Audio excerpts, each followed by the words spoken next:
Hola maestros, vamos a nuestra tercera videocápsula y en este caso vamos a hablar sobre la construcción de un modelo de regla gramatical del inglés. Recuerden que en esta materia que estamos llevando justamente es que estoy respetando la libertad de cátedra pues que cada uno tiene para cuestiones gramaticales y enseñanza y todo esto, pero vamos a ver temas selectos y considero que este tema es uno de ellos.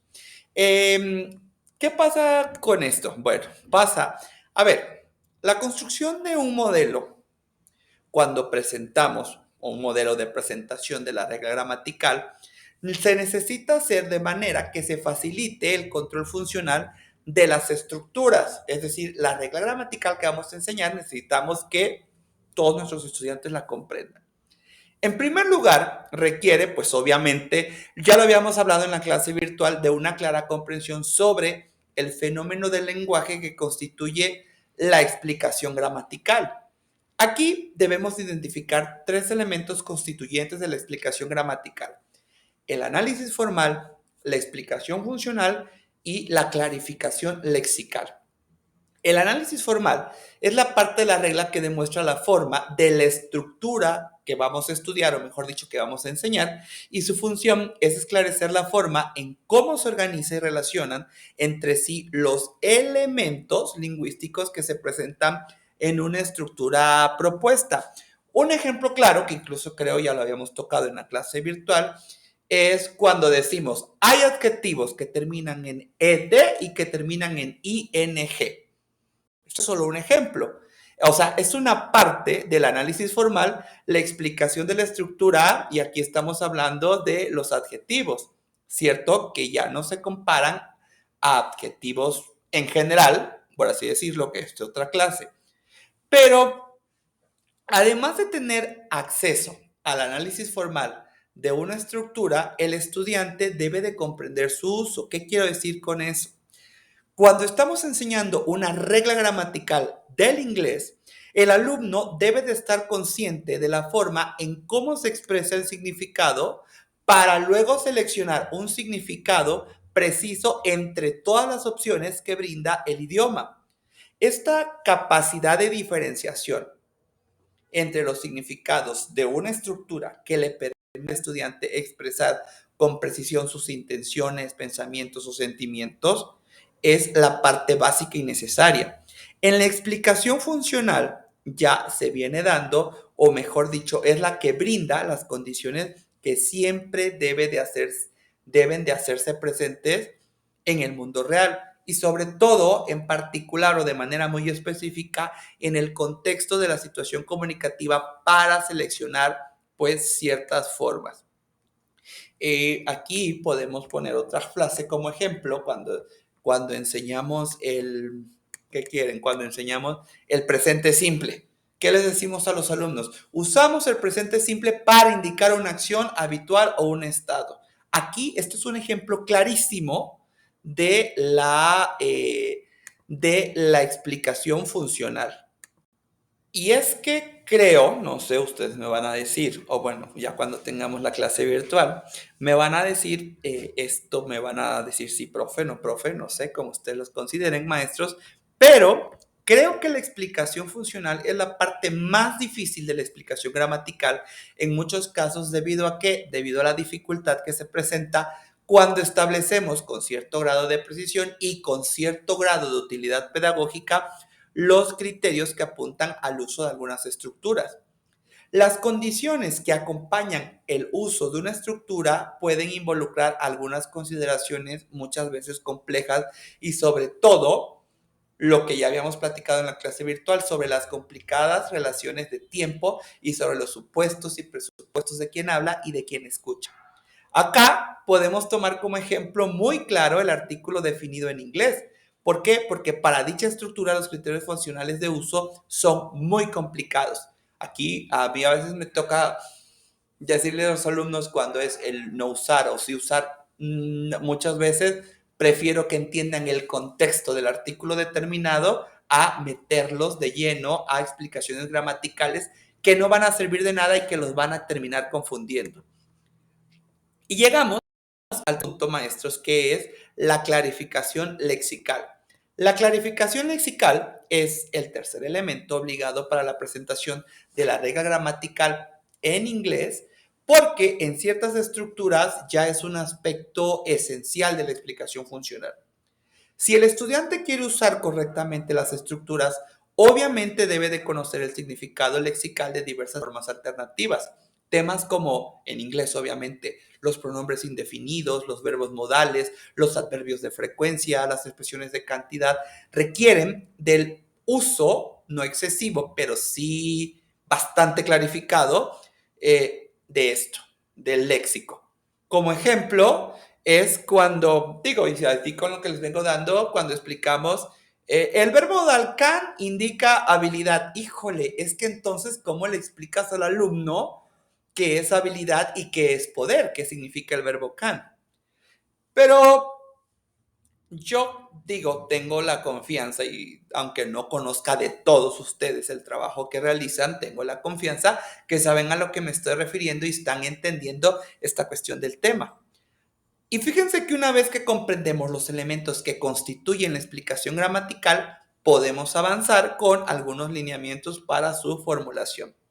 Estos lineamientos se orientan más directamente, no sé si usted es el caso, yo creo que sí, a aquellos profesores que diseñamos nuestras propias explicaciones gramaticales o a quienes adaptamos las de los materiales existentes. Debemos de tener en cuenta que dichos lineamientos se ofrecen sin hacer referencia a ninguna teoría particular de gramática. El alumno que está estudiando inglés, que está aprendiendo inglés, no le va a interesar de dónde parte la teoría o de dónde parte la regla gramatical. Al alumno de inglés lo que le va a importar es aprender a hablar inglés sin que se le fije la regla gramatical. Ahora, una cosa son los tres elementos de la regla gramatical para enseñar el inglés y otra cosa son los pasos para el diseño de la explicación gramatical o la explicación de la regla gramatical. Esto es ubicar la información lingüística precisa y completa acerca de la estructura que se va a estudiar. Hay algunos artículos que yo les recomiendo, que es TESOL Quarterly o English Language Teaching. Son muy buenos porque pueden servir como modelo para algunas formas de presentación y estudio de estructuras particulares. Y aquí también nos ayudan mucho los libros de gramáticas y otras referencias gramaticales. Estos se constituyen, obviamente, maestros, como ustedes deben saber, y tienen su propia fuente bibliográfica o su propia fuente de información, pues se constituyen en valiosas fuentes de información de base para la elaboración de la explicación. ¿Por qué? Porque realmente un aspecto importante es la revisión que hacemos de todas esas fuentes para asegurar que se haya obtenido toda la información pertinente a la estructura. Y aquí con esta videocápsula es cómo examinamos de una manera lato sensu los elementos lingüísticos que hacen referencia al uso de una estructura dada en donde se selecciona una información para poder enseñar la explicación. Y es que esto es uno de los pasos más importantes y también difíciles de la elaboración de la explicación gramatical. Y en el diseño de toda lección de gramática en inglés, es ahí donde nos enfrentamos al problema de decir cuánta información se presenta en un determinado paso de la instrucción. ¿Por qué? A ver, los estudiantes de los primeros niveles de enseñanza del inglés tienen relativamente poca experiencia con el lenguaje. No podemos entorpecer el proceso de aprendizaje ni crear problemas de motivación saturándolos con más información de la que pueden asimilar. Sin embargo, hay algunas estructuras que son, por su uso poco frecuente, que deben de enseñarse en los primeros niveles a pesar de que las reglas sean complejas y detalladas.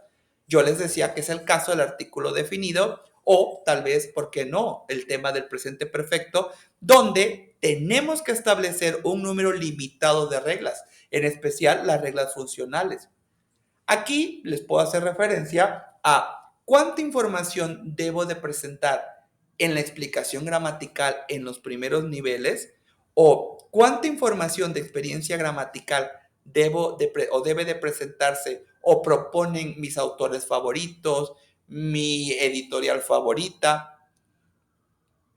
solo para que nosotros podamos producir algo desde el comienzo. Podríamos hacer, estimados maestros, un llamado a la inclusión de criterios más racionales en la selección del material que se va a enseñar y argumentar, y mejor dicho, decidir cuál información se presentará y en qué cantidad nos hace considerar el tiempo que es necesario para lograr el control de una estructura en comparación con la importancia y valor relativo de dicha información en el proceso de la comunicación.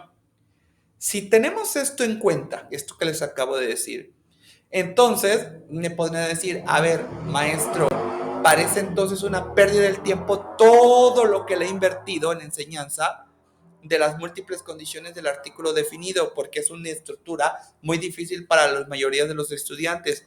Pero, maestros, considero que debemos de tener cuidado en la selección y elaboración de nuestros temas de clase en inglés, considerando los beneficios que derivan de la cantidad de tiempo en que enseñamos. Pero no debemos de olvidar que en una etapa posterior a la enseñanza, los estudiantes se pueden sentir frustrados si sienten que no les has provisto de suficientes reglas que le permitan usar una lengua con fluidez y propiedad.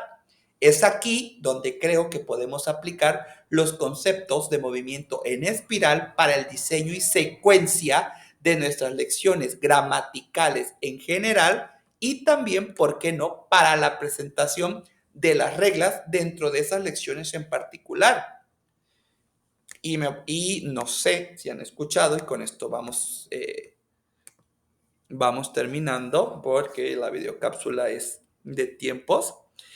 Con esto vamos terminando. ¿Qué es organización en espiral? Bueno, la organización en espiral, pues es aquella en los que los mismos temas se tratan en secciones sucesivas con un grado progresivo de complejidad a medida que avanzamos en los niveles de instrucción.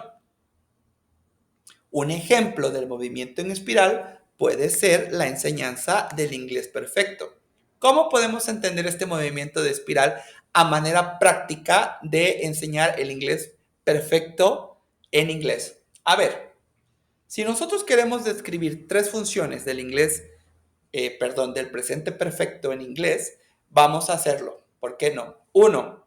El presente perfecto indica una acción o estado que se inició en el pasado y que continúa en el presente. ¿Cierto, maestros? 2. El presente perfecto también indica una acción o estado que se repitió en el pasado y que puede llegar a repetirse en el futuro. Y 3. El presente perfecto en inglés indica una acción que ocurrió en un tiempo no definido en el pasado. Fíjense, y aquí podemos encontrar la primera regla funcional del presente perfecto. ¿Por qué? Porque entonces podemos decir que la primera regla funcional del presente perfecto en inglés puede presentarse junto con el análisis formal en un nivel relativamente inicial del proceso de enseñanza. Las otras reglas funcionales podrían enseñarse en niveles superiores cuando el presente perfecto se retome. Y de esta manera no saturamos a nuestro alumno que de golpe le vas a tener que enseñar las tres indicaciones del inglés, del presente perfecto en inglés. Otro punto a considerar, ya para cerrar, en relación es con la discusión de cuál información y en qué cantidad se presenta en la explicación gramatical. A ver, ¿qué hacemos? Presentamos algunas reglas con el fin de que se reconozcan patrones de oraciones sin esperar que logren reproducirse. Maestros, les dejo a ustedes esa pregunta. En el caso, y voy a seguir con el tema del presente perfecto, y ahora voy a regresar al presente simple. Y esto es por lo que les acabo de explicar. En el caso del presente simple, que se usa en ocasiones para indicar acciones futuras, se da en especial con verbos que dan la idea de movimiento. ¿Ok? Los estudiantes no siempre tienen necesidad de producir tales oraciones. ¿Por qué? Porque existen muchos